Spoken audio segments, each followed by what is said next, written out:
Работните групи на власта и опозицијата на нова средба ќе ја решаваат иднината на специјалното јавно обвинителство, најави премиерот Зоран Заев.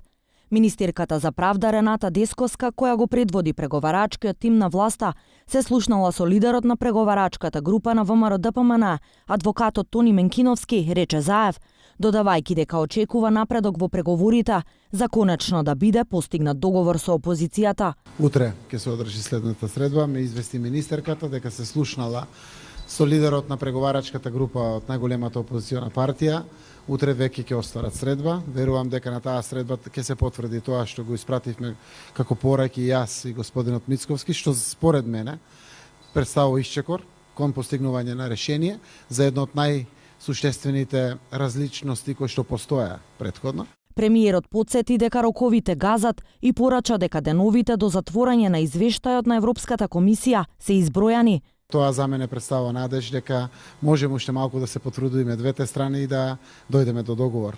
Точно на рокот, затоа што навистина се изброени деновите на затварање на извештајот на Европската комисија. Обвинителите од јавното обвинителство да одлучуваат за иднината на истрагите, дали да ги води СЈО или обвинителството за организиран криминал, беше последниот предлог на Министерството за правда. Меѓу другото, бомбите за истрагите по јуни 2017 да бидат само индиции за докази. Но дали сето ова ќе биде прифатено, зависи и од ВМРО-ДПМН, бидејќи двете политички партии заеднички го носат законското решение за СЈО. Преговорите во јавноста отвораат и дилеми каква ќе биде иднината на отворените истраги за функционери на ВМРО-ДПМН и ДУИ.